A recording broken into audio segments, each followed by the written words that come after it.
Hi, my name is Lorraine Pearson. I'm working on some special projects with Special Areas Regional Economic Development, also with Wanda Dykau right here.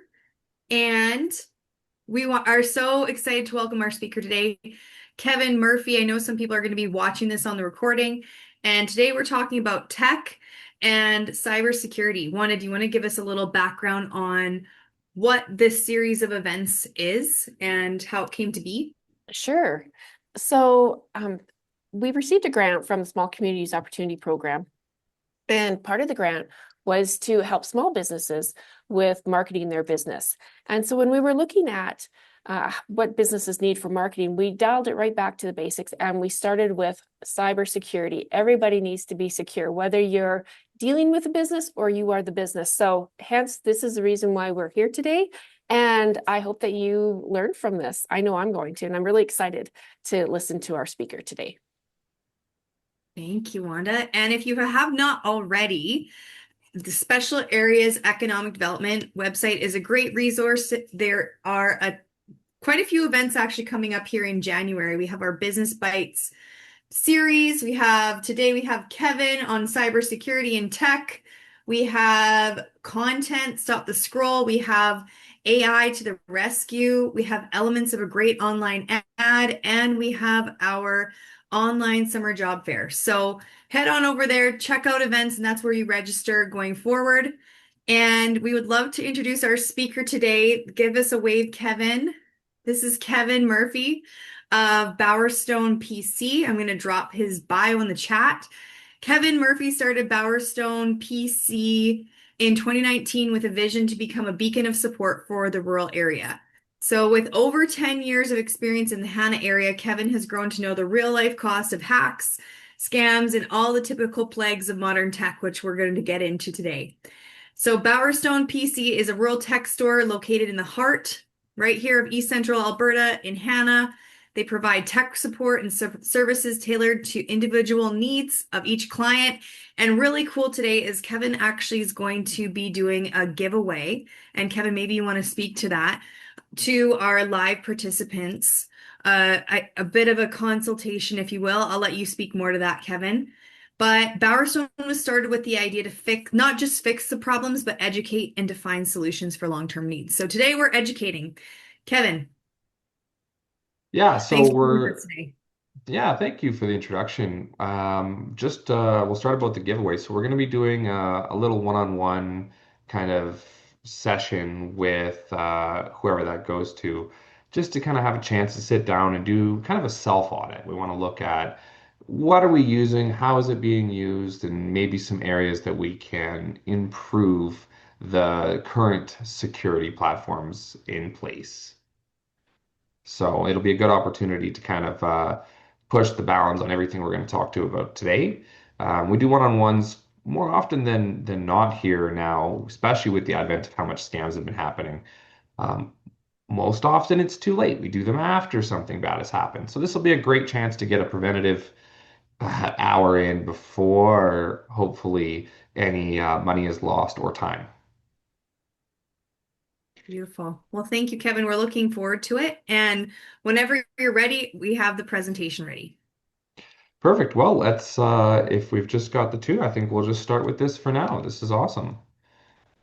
Amazing. So let's talk tech. We're going to kind of dive into this today and go over some of the different areas that we can look at. And we're going to start with kind of the nitty gritty that's dividing business and personal. So we'll pull up our agenda for today.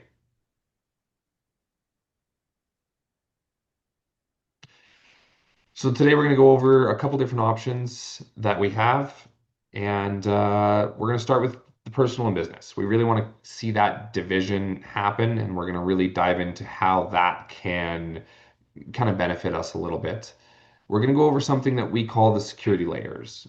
Everybody calls it something different in the tech industry, but here we really want to refer to it as layers. We want to see how those layers stack and how they can protect you. Um, Following that up, we're going to get into multi-factor authentication. This is a little more technical, but absolutely the most important part of probably what we're going to talk about today. To kind of round everything up, we're going to go over some cyber risk and compliance. This is going to be the lovely insurance talk that I'm sure everybody wants to have. And then we're going to finish off with some tech tips, anecdotes, and we're going to do a little bit of Q&A. So let's get started. Um, the Great Divide. So realistically, every small business owner at some point is going to have an email, a phone number, certain things that they use, and there's always a little bit of crossover. What we want is we want to see some separation between business and personal. I think it's really important that we start with the little things, like your email. So having separate email addresses is critical. A great example of this is I have my personal email that I made many, many years ago, and I have my business email. When it comes to having a business email as a small business owner, not everybody needs it. However, I would like to see if I'm getting an email from the CRA, I don't want that going to my business email. I want to be able to know that's in my personal email. Anything that has personally identifiable information that doesn't really belong in a business email address. So it's really important that we generate that separation. If you look at a lot of our farms and a lot of our local businesses, what we find is they start off with an email that was generated and they kind of use that email for years and years and years and years. And slowly but surely, some mix happens where they get a little bit of business and a little bit of personal all in one email address. And when it comes to security, there's a ton of reasons why we really don't want to see that. Um, I'll touch on this really quick. Recently, we've had a business where their emails were compromised through many different ways, but they had personal information in that email. And some of the personal information that got out ended up affecting people they knew in their family. Unfortunately, because of that, it led to a whole range of problems when it came to repairing it.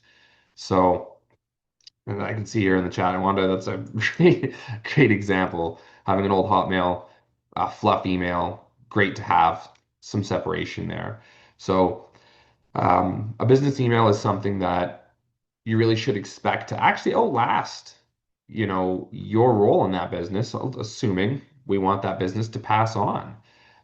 We've done some facilitation where businesses have sold, and that email was passed on to the new owner. And of course, there was personal information in that email. So it created quite a nightmare for the not only the new owner, who really didn't need that information, but the old business owner who now all of a sudden could no longer log into something because it was trying to send an email code to an email that they didn't have anymore. So emails, it's a great first step for creating that division. Um, Phone numbers, I feel like this is kind of a no-brainer, but we're going to touch on it really quick. Um, in some circumstances, especially farms, having one phone number typically is the norm. But um, having a separate phone number can create a little bit of a gap there. Mark's asked a great question. We'll touch on that in a little bit, Mark. I do think that having a business email with your own domain, if you have that option, is the best. However, questions like going to Gmail or Hotmail, definitely something that we could touch on. And we will come back to that. So remind me at the end, please, Lorray or Wanda. So phone numbers, let's try to see that phone number be individualized so that your business number and your personal number are not the same. I know in some circumstances, like feels like half the town's gotten my cell phone number over the last decade, and I get a lot of phone calls on the weekends. We still want to see that if I'm getting a two-factor code or something, I want it set up with my business number for sure. And passwords. So we're going to talk a lot about passwords today, but having separate business passwords for personal passwords is essential. You know, you don't want to use the same key for your car, for your front door, for everything, right?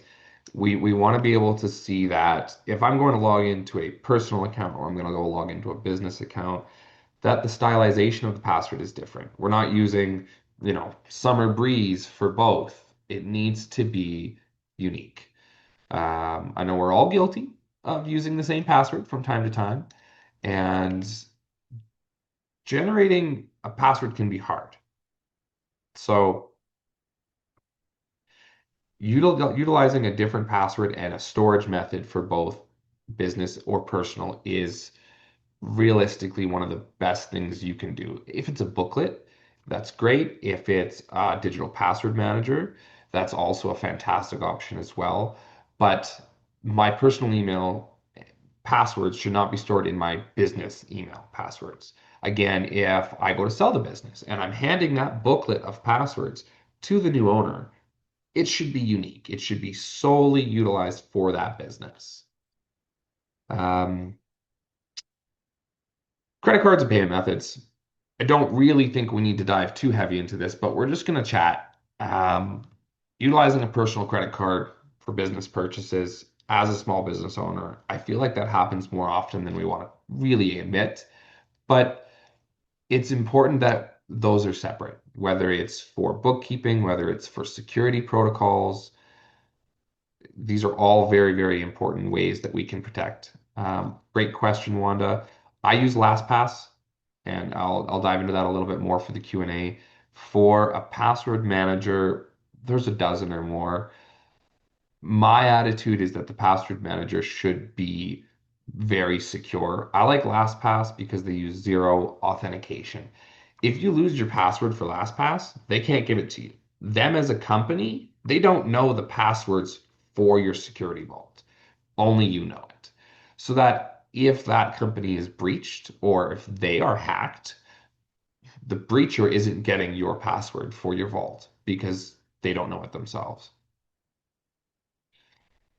And then last thing we're gonna chat for the Great Divide, authentication methods. So I'm sure both Wanda and Lori at some point have used an authenticator to, it's not everybody's favorite, but having different authentication methods is huge. If if I'm going to log into my business email and I have an authenticator that I can also use in my personal, what ends up happening is if my personal account gets compromised, now all of a sudden my business account is compromised. This is something we're going to touch a little bit over the layers problem, but realistically, having separate authentication methods is essential when accessing a business email, when accessing a personal email, whether it's a text message or Microsoft Authenticator. These methods are there to protect us. And by separating the two, we can kind of create a level of it's almost like having a separate key ring. If I want to get in my door at home, I need my house key. If I want to go to work, I need my work key. So digitally, we want to keep those key rings separate. So that's kind of it for the Great Divide. Let's keep business and personal in different categories. I'm sure everyone here can talk that they've at least done one thing that we shouldn't have done on that list. So layers. We're going to dive into layers really quick here. So security layers, as it says, they create safety in numbers. If you look at the photo, you can see that we have a ton of different sediment layers. I love this picture because this is how our digital life should look. On the far right, in the red, at the bottom, that's our banking. That's everything that's important to us. We want to have as many layers as possible so that somebody cannot access that. So we do this through passwords, two-factor authentication, multi-factor authentication, and separation. Um, so if I want to go into, let's say, an email, I need an email address and a password. Once I log in, it's going to then text me a code. Now I need a two-factor. Maybe you have a very secure email and you have a multi-factor authentication. So not only do you need the email, the password, the SMS code, but now you need an authenticator app. And each one of these doorways into gaining access to our accounts generate more work.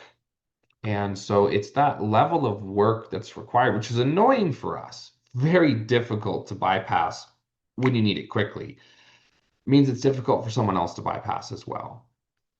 So we kind of have to set rules. We have to follow through with these rules in order to maintain layered protection. So you can imagine if I have a bank account and it's linked to an email address, and my two-factor code is linked to another email address, and that email doesn't offer two-factor security, which we have seen. What'll happen is somebody can gain access to my non-secure email, go to reset the password for my security email, and it's going to email my non-secure email code. So they get that code like that, they're into the bank account. We've seen the entire function of layers separate very quickly by gaining access right to that bottom level. So this is why we have to set those rules and we have to follow through with them. This is why having that separation, multi-factor, and having step by step will create um, basically a difficult path, and it's that path that we want to stick to. So this leads us to the password problem. Complexity is key, and the password I've written on this lovely little slide: complex, long, difficult passwords. That password in itself is hard to remember, and I can admit that that's it. So, and not everyone's going to agree with this. Our opinion is to write it down, right? You having a password, a physical password booklet. 10 years ago, we were told not to do this because 10 years ago, we didn't utilize two-factor authentication. 10 years ago, if somebody got your email and your password, they were in your account.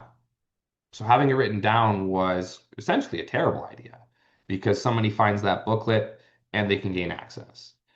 But now we're in an era of two-factor and multi-factor authentication. So if I have a password booklet, somebody breaks in and steals the booklet, which here in rural Alberta is not as common as we think, but good for them. So they've got my email and my password. They're going to go to log in and it's going to text me a code. And then because of the layers, even if they somehow manage to call my business, my phone provider, pretend to be me, gain access to my phone number, they then need my authenticator app, which is only on this device. And it's these multiple layers that generate incredible difficulty for somebody to gain access to my account. I could write my password in the chat and no one's going to gain access to my account. I could give you all of the information you would need as if somebody had found my physical booklet, but without this in their hands and the booklet, they're not getting it. And it's that kind of old school approach that we really appreciate because 25 years ago, how many accounts did we have? Mark, this would be a great question for you. I know growing up myself, I had maybe two accounts. How many passwords did I have to remember? Two.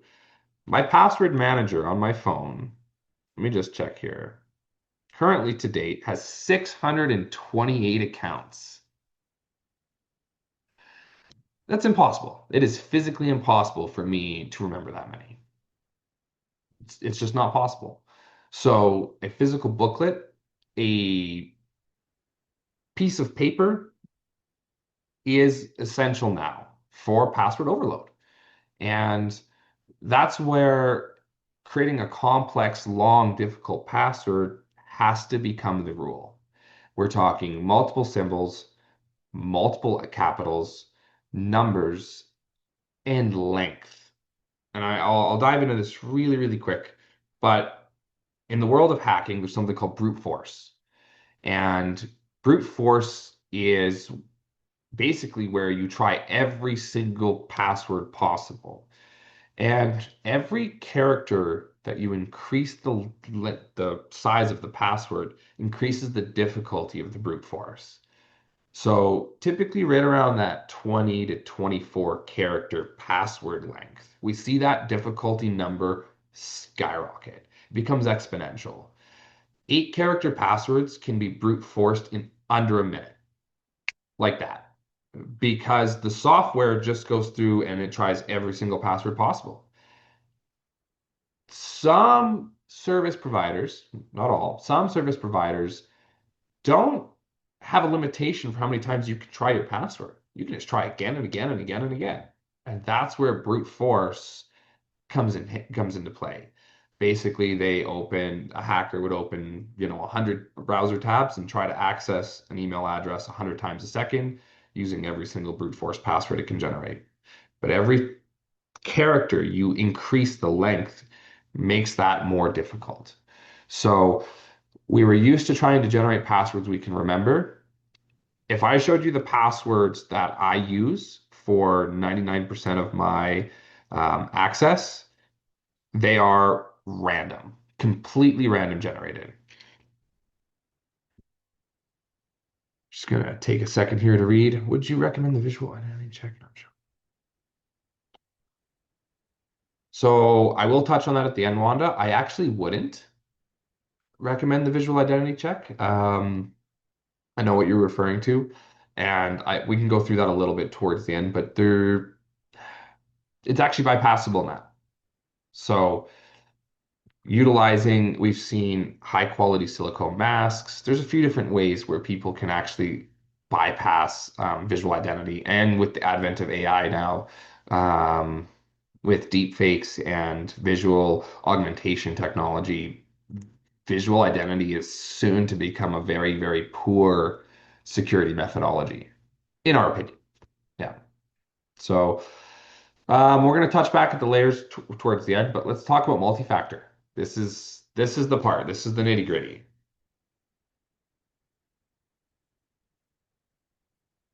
We could move on, Lorraine, please. So multi-factor authentication. What the heck is it? It's just a second level of authentication.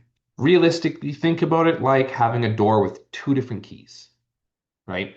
You go to unlock the first door, the second one has a totally different key, meaning that if somebody wants to get in, they need two keys. Um, Multi-factor authentication, or sometimes it's referred to as two-factor authentication, is a great step. It's a great step towards securing your digital presence. Um, I wouldn't be surprised if everybody in the call right now, or anybody listening to this, already uses some form of multi-factor, two-factor authentication. If you go to log into any Gmail account, it's going to text you a code. This is a great example. If you go to log into most banking apps now, they're going to text you a code, or you have to log into the banking app on your phone. Again, these are ways we can do this. Some businesses, corporate businesses, actually provide you with a security key, a physical token. While they are expensive, they are incredibly difficult to break or hack. So physical tokens are a fantastic option. We can get them, they're very cheap for anybody looking at going that direction. Um, Basically, every bank and government service that we deal with now has implemented a form of secondary authentication to access their systems. It's a pain in the butt. It truly is. But it's that pain in the butt that really provides us with the linchpin to our system. Um, we'll talk about CRA really quick, just for a second here. In order to access the CRA website, you need your username and password. It's not an email address, it's a username, which step one, I like that. But once you get the username and password, it's going to ask you a security question. And it's a randomized security question. So there's 5 different security questions. It's going to ask you one at random. You need the answer. Then it's going to text you a code or phone call. And so you can see that when we go to log in there, they have 3 layers of protection. We have to know the username, you have to know the password, you have to know the security question, and then you have to get past your two-factor code. And when you do log in, it'll then tell you this was the last time you logged in. I think the CRA has done really, really well at creating a difficult way to access. They have a physical code grid that you can print out now. Yeah, see, and Mark, that's another fantastic comment. They do. They have that grid that you can use to access it. Um, but getting into the CRA, somebody trying to get into my CRA account, it's very difficult to do because they have implemented a standard. Um, We can see some service providers that haven't done this yet and are lagging behind in the industry.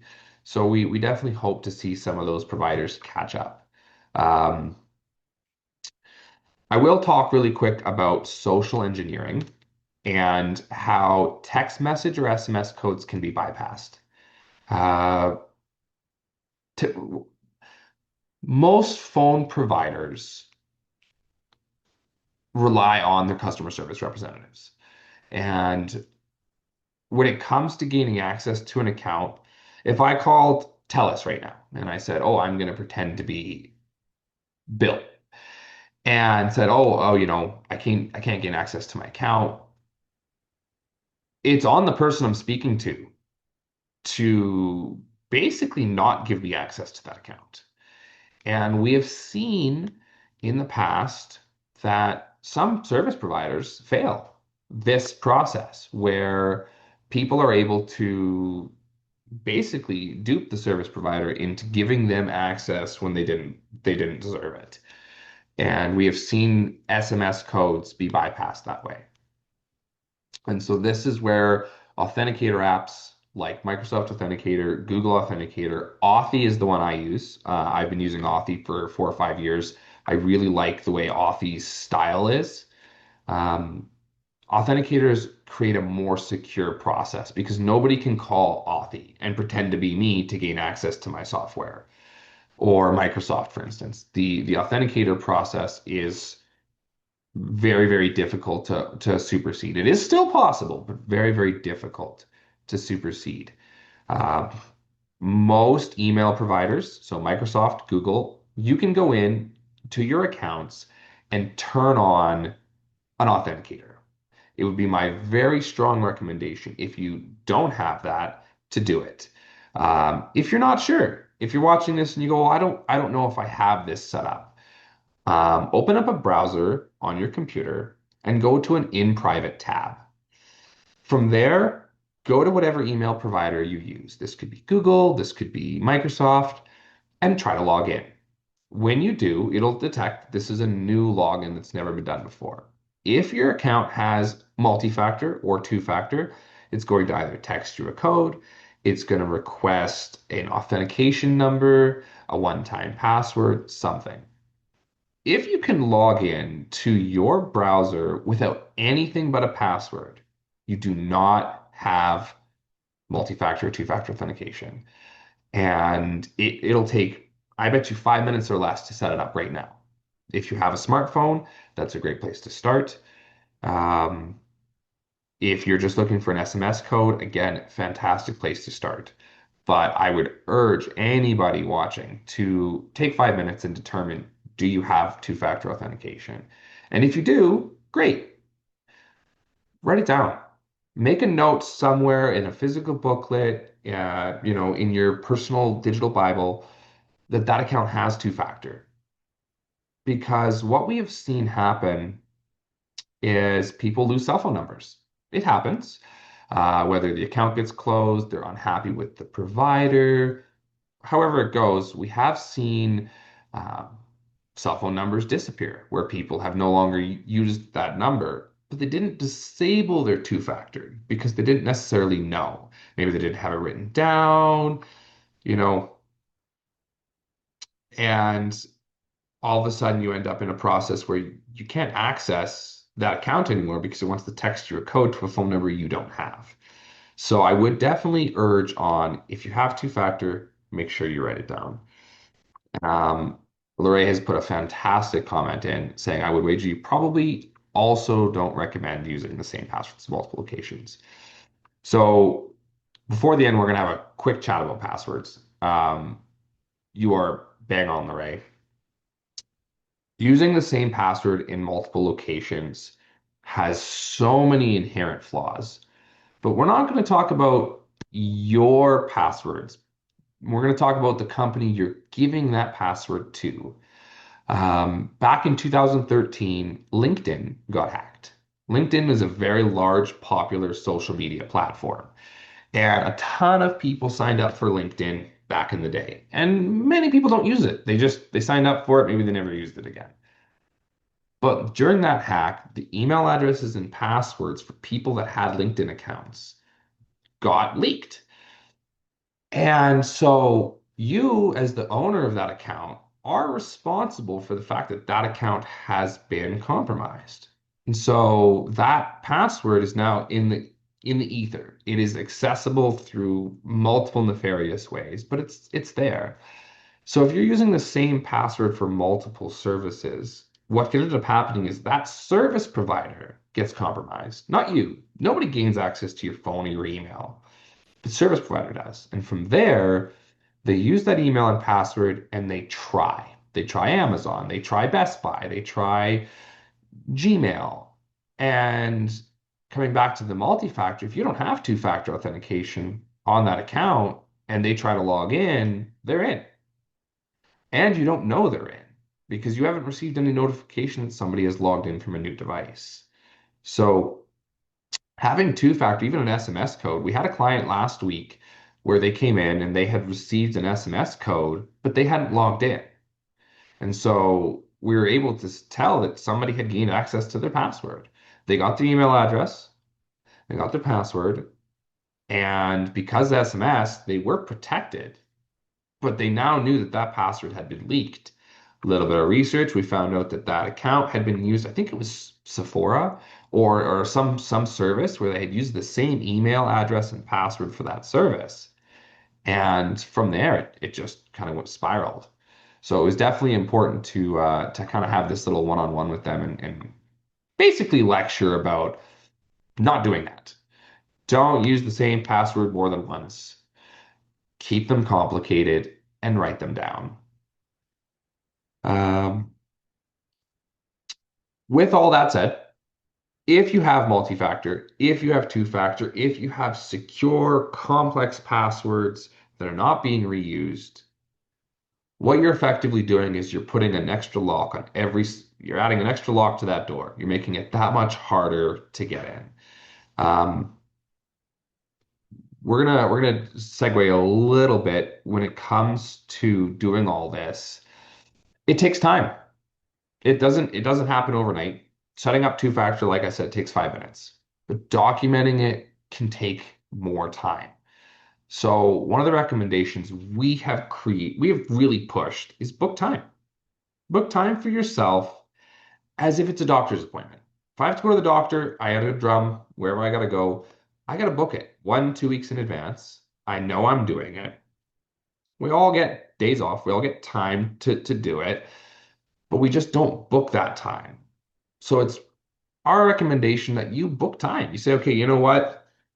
January 21st, I'm going to spend 2 hours and audit. I'm going to go through, I'm going to look at what accounts I have.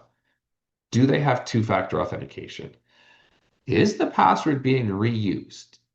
And if it is, okay, let's fix that. Let's reset that password. Let's turn on two-factor authentication and let's secure our life. Wanda's bang on. Cybersecurity two-factor is the priority. Absolutely.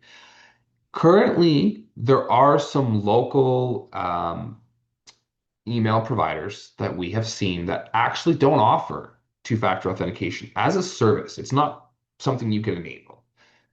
And run is basically our opinion. If you're with a local provider and you're currently have an email address that doesn't have a two-factor and they don't enable it and they can't offer it, now is the time to change. It's not 2005. It is time to adapt to the modern station of accessing. So currently, I only know of one or two that are like this, but those one or two seem to be the bulk of the scam victims we see coming into our store are individuals where, coming back to that layers problem, they used an email without two-factor. They then were able to get into the Apple ID. From there, they were able to create a copy of the cell phone. From there, they were able to take that copy of the cell phone, restore it to their cell phone, and gain access to the bank account. And the way the dominoes fall, it all came back down to not having two-factor on the email. Such a simple problem ended up costing thousands. And, had they booked time and they booked 2 hours for themselves and it saved them $1,000. It's $500 an hour. That's not bad. I think anybody could agree that it's worth the time and the savings. Um, so with all of that in mind, we're going to touch on cyber risk and compliance. So business owners and personal property owners, I urge you to review your insurance policies. And so I recently did a renewal for our policy for my business. And when we were looking at the renewal, we noticed it came with cyber risk insurance. So I questioned my insurance agent about this and asked for the compliance rules, which he did not know. So he got them back to me, and their compliance rules were they were good. And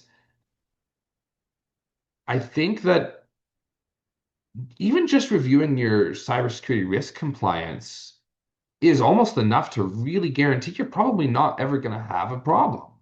So, with that said, in your insurance policy, there are going to be a list of requirements. We're going to see that they're going to tell you your system has to be up to date. This is Windows 11 for anybody running Windows, or the latest Mac OS if you're running Mac. This is an active antivirus software. So this could be Malwarebytes, this could be Kaspersky, ESET. There's a ton out there. It needs to be an active antivirus. Some, depending on the business, will ask for secure offline backup. We've dealt with some small to medium-sized companies that are in the eight-figure annual range, and their cyber risk insurance policy requires them have a secure offline backup. Any company that utilizes personal identifiable information, this could be a medical company, this could be a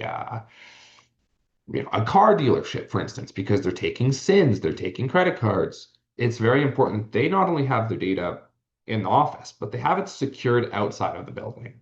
So that way, if there is a breach or if something does happen, they're able to recover their data securely.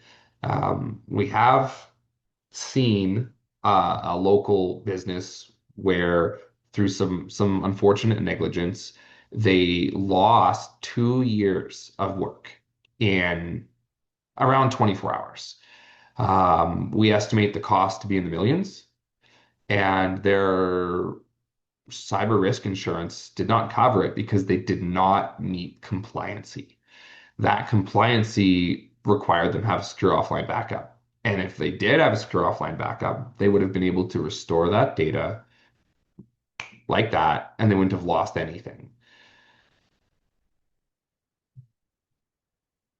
So, Wanda, you've asked a really, really good question about a small business who takes online orders. I would still look at having cyber risk. Chances are it's actually included in a tenant policy if they have a tenant policy. It may be included in their house insurance if they have house insurance. I know the insurance for the building that we have comes with a cyber risk policy. Um, and you pay for that. It's part of your premium. Typically, it's kind of included. A lot of times you can kind of see that breakdown if you ask how much it costs. But it's really important that we reach out to the companies, the insurance companies, and find out what their compliance rules are. If anybody watching this basically has insurance on a building or a tenant policy, chances are you have a policy somewhere that will pertain to cyber risk. And chances are the compliancy rules are not being met. I know that we have yet to security audit a small business locally that has met the cyber risk compliance. Our approval rate for that has basically been zero. It might be 70%, it might be 80%, but they always tend to have one thing not quite there. When it comes to hacking, and we are going to when it comes to actually physically being hacked, um, typically it's going to be one device that's on the local network that is old, out of date, doesn't have active antivirus, and that device is what lets them in. And from there, they just sweep across the rug, and we watch the dominoes fall. The business that we had lose 2 years of work, They had a Windows 7 PC. This was when Windows 10 was now the norm. Windows 7 had been done, and it was for accessing old data. It wasn't really used, but it was on the network. It was on the internet. It had access. And it was that internet access that basically it would be like having a window to your house just wide open all the time. Somebody wants to get in and you have the most secure front door and they see a window wide open on the side, they're just going to go through the window. So it would be my very professional opinion to review your policy, ensure you're compliant. And if you don't have a policy, maybe look at what that cost is, what the requirements are, and see if that can help you. It's a good time to kind of kick yourself in the butt and get into gear. So yeah, so we're gonna talk about tech tips. Um, the old school approach. You can flip our slide there, please, Larry. The old school approach can't be beat. So I'm a firm believer. I am a millennial. So unfortunately, I grew up in a different time. We kind of had landlines and fax numbers, and then I watched the advent of computers kind of happen. But pen and paper cannot be hacked. It really can't. If you have a safe, if you have a fireproof safe in your property, or you have access to a safety deposit box, these are fantastic. Um, these are fantastic places where you can store your secured booklet with passwords. Um, with all that said, an offline computer, it can't be hacked. If your computer is not on the internet, and I guess that's not entirely true. It is possible. We're not going to dive into that. Basically, if your computer is offline, consider it secure. We have a individual in Hannah who is running Windows 98. He runs his entire business on Windows 98. He has been running on 98 since 1998. And we have fixed and repaired his computers every couple of years. We tune them up, but he can't be hacked. His system is entirely offline. Unless somebody physically goes into his building and gains access through a physical means, his computers are not on the internet. And so he doesn't have to worry about antivirus. He doesn't have to worry about really anything. His systems are secure. He transmits his data using a flash drive to a full-size computer that has access to the internet, and he sends his information off to his bookkeeper, and away we go. It's a fantastic way of doing it if you really want security. Um, Really quick, not everybody's going to agree with me on this one, but avoid the use of your name or personal information in an email. For business emails, I think it's a little different. My email is Kevin at Bowerstone. Um, I do think I should be addressed correctly through my email, but my personal email does not have my first name. It does not have my last name, and it sure doesn't have my birth year. So commonly do we see people's emails be first name, last name, and a number, and the two digits of the number is their birth year. And you might think, well, why? Well, if I'm trying to gain you access to your information, maybe I want to call TELUS on your behalf and pretend I'm Wanda, and I happen to have Wanda's email. I can then, well, now I know her first name and her last name, so when I call the company, it's only a matter of fishing around before I can find that data. It's a pain in the butt to change the email after you've had it for a decade, but it is always our personal opinion if generating a new email to avoid using personal information. That you could still have maybe W Diacow or something, but it should really not maintain. You should not have your personal information in your email. We talked about security days. Book security days for yourself. Book time. Set that time and make it happen. And we want to talk about the stigma. Have the conversation with your family and friends. Tech security should be table talk. It should be something where we can sit around and have that conversation and go over things. I have a young friend that's he's this. We went to junior high together. I've known him for my whole life, and we had the conversation. And within 5 minutes, after having this chat, we determined that he was very, very much not secure. He had been reusing passwords. He didn't have two-factor authentication set up, and he was pretty ashamed. So we really wanted to work together to not to kind of break that stigma, to work on, okay, well, let's get this set up. Let's do this correctly so that he is not at risk. I know that Wanda's got family that could use this conversation. Lorraine's got family that could use everybody that we know could benefit from having this conversation, but not being stigmatized around not having security, but instead being empowered to generate a lifelong attitude of creating good security.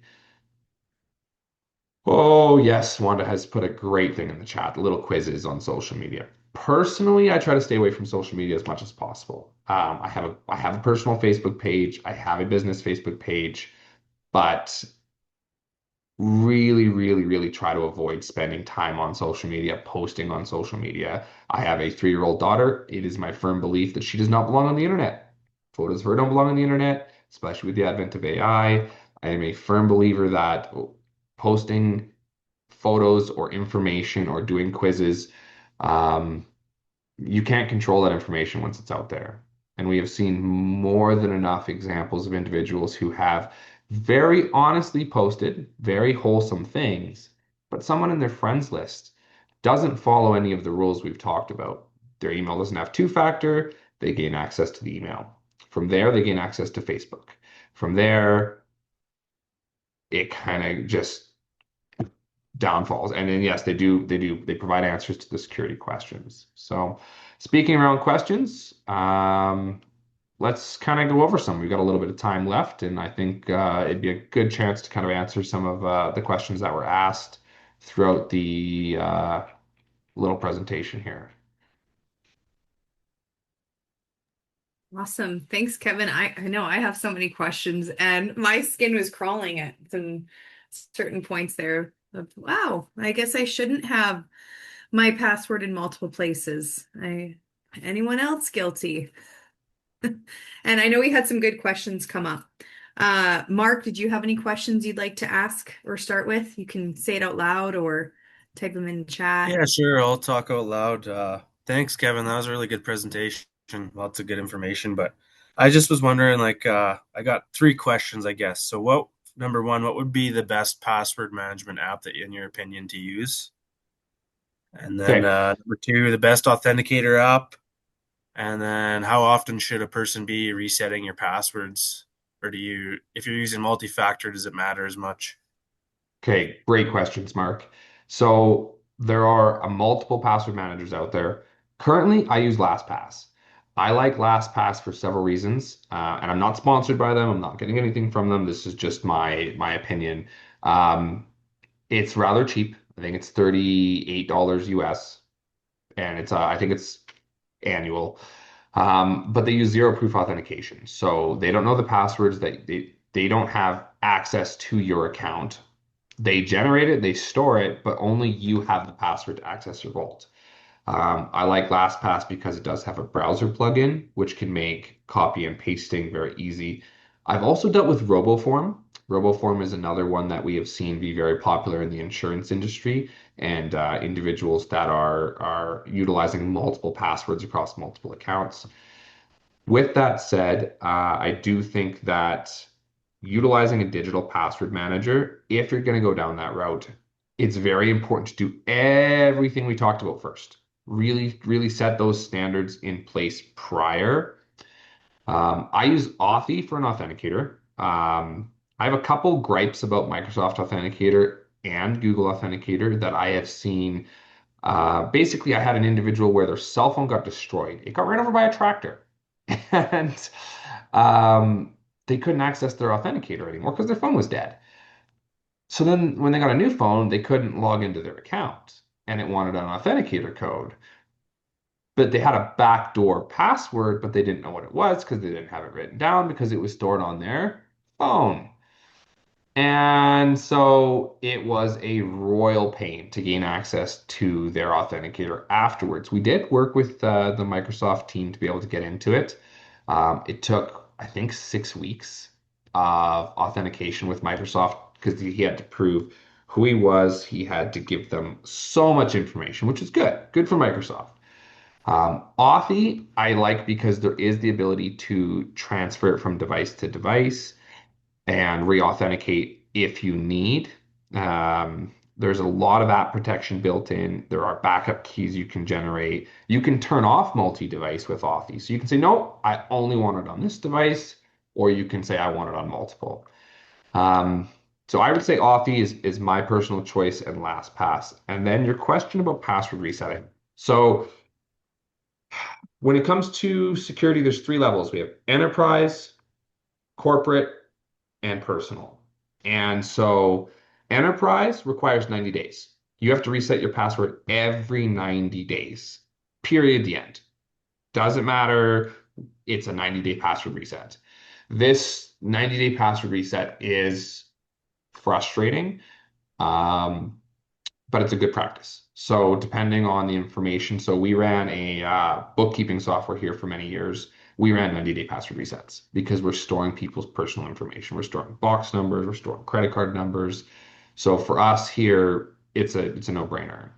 For most applications, my suggestion would be to reset your passwords as often as you feel you can manage.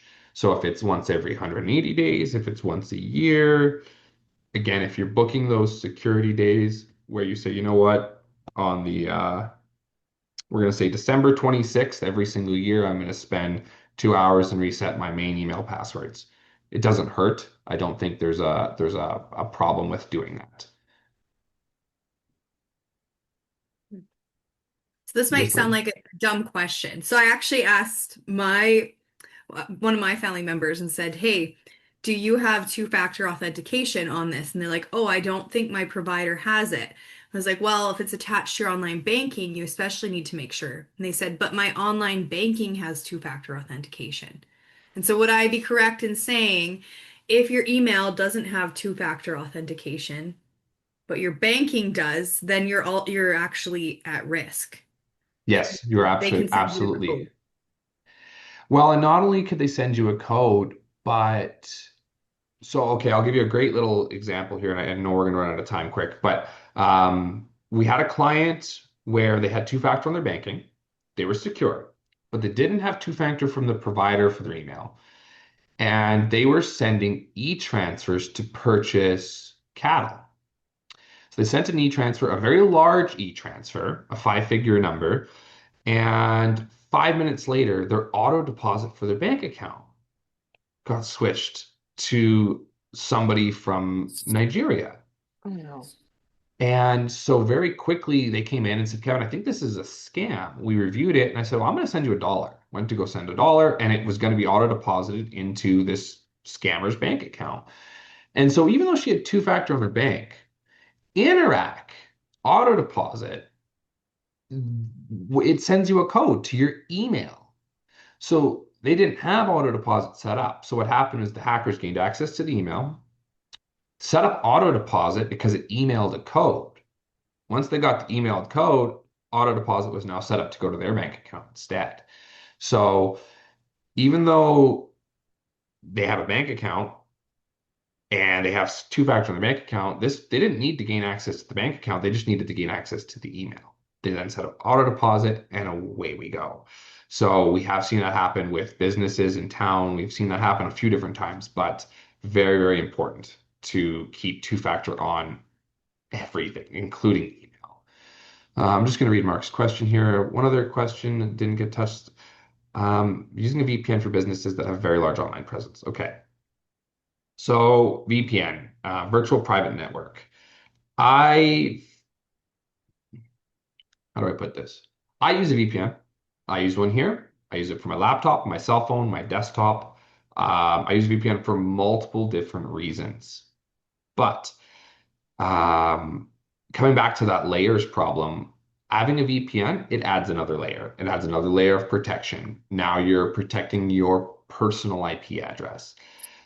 If you have a very large online presence, maybe it's through agriculture, maybe it's through retail sales, however it is, Your online presence doesn't necessarily gain security from having a VPN.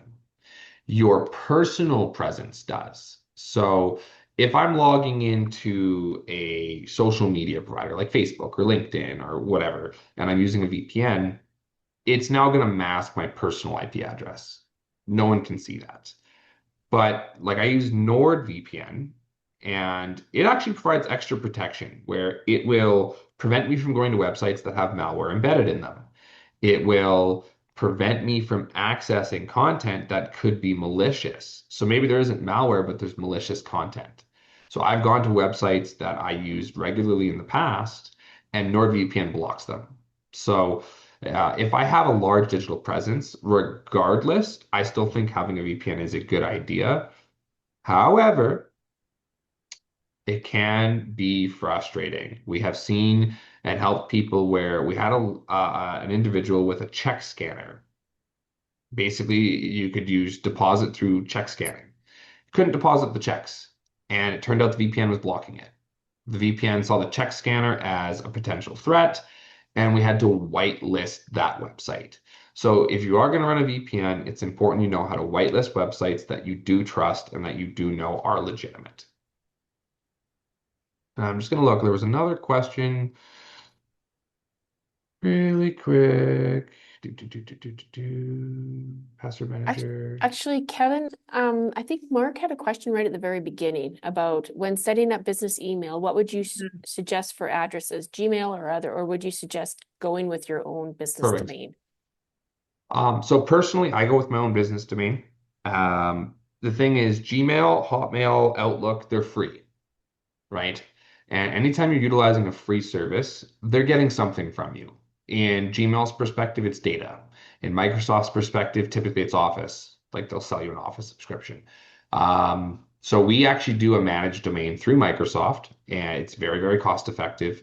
We have the website managed through one place, the email managed through another, and I like it. It's really, really easy. If somebody bought my business tomorrow, I could hand off all that information to them relatively quickly without a whole lot of headache. We have seen personal Gmails that were used for business, and the client lost access to the SMS number because they had changed phones. And they had that business email for like 15 years. Like right from the start when Gmail started, they had that business email. And they changed cell phone numbers and they couldn't get a text code anymore. We couldn't turn it off. We contacted Google and Google gave us absolutely nothing. They were unwilling to help because it was a free account. Whereas if it is a managed domain, as the domain manager, you always have backend access. So if you lose your SMS for your email, you can still log into the administrative portal and hopefully reset that. Yeah. Hopefully that answers your question, Mark. I just also want to touch on one thing. You were saying like the visual identity, like you hold up your phone and it opens, or if they have it on the bank app and everything. Do you recommend taking them off? You know, I will share a personal story about that. I had a family member who lost a spouse recently, and the individual had biometric face through an iPhone. Mhm. And when that's enabled on certain devices, you cannot gain access without it. You might be able to put in the password, the little code, but you can't turn off certain features in the phone. So we wanted to be able to pull data from that phone so the individual had these precious memories. And we were able to get some of it, but not all of it. And because there was a biometric enforcement, that was it. There was no bypassing that. We contacted Apple. We had death certificate, absolutely everything under the sun. But Apple's attitude was too bad. So unfortunately, we really have to start looking at tech from a rather morbid perspective, which is that we are physical, right? And this is Mhm. digital, and these last longer than us.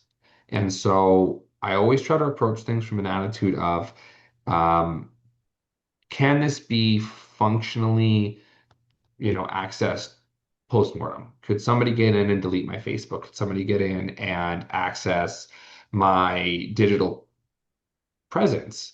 And if I'm using facial recognition on my cell phone, the short answer is going to be no. That will create a bit of a decline. And it's a rather tough conversation to have. It's definitely not how I want to end. But it is something that we need to think about. And that's part of where we want to make sure we reduce that stigma so that people know just how that works. Yeah. Wow. Cool. Thank you, Yeah. Kevin. I think we're all like big eyes here of like, wow, I think we all have some homework to do. I know I do. And also, Mark, you are our winner of Kevin's cyber tech consultation. Kevin, I don't know what the title is that you call it, but Mark is We're our just going to call it's a one-on-one. Yeah. yeah, it's our lucky winner today. But Kevin, we also want to thank you. So before we stop the recording, how do people get in touch with you if they're wanting to know more about your services? Give us a little bit of a blurb about Bowerstone and yourself. Okay, so we're located 214 Center Street in Hannah. This was actually the original location of my dad's store. I worked for my father for many, many years under his business umbrella. And so you can reach us in Hannah. We're right across from the Royal Bank. We take walk-ins, so anybody can kind of come in and we can kind of go over it. We may have to book appointments depending on the timeline. You can reach us by our phone number, 403-768-4189. You can reach us through our contact at bowerstonepc.ca. You can reach us through our email address there. We're on Facebook, so Bowerstone PC on Facebook. Basically, we're really easy to get a hold of. I have one staff here that works with me, Frederick. He's a fantastic resource as well.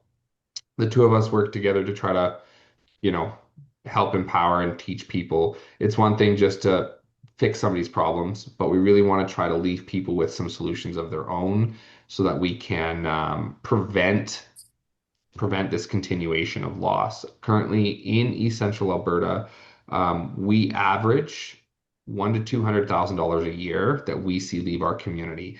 Just the people that we talk to, just those people. So preventative maintenance, preventative, security is the best kind. Doing it before something bad happens.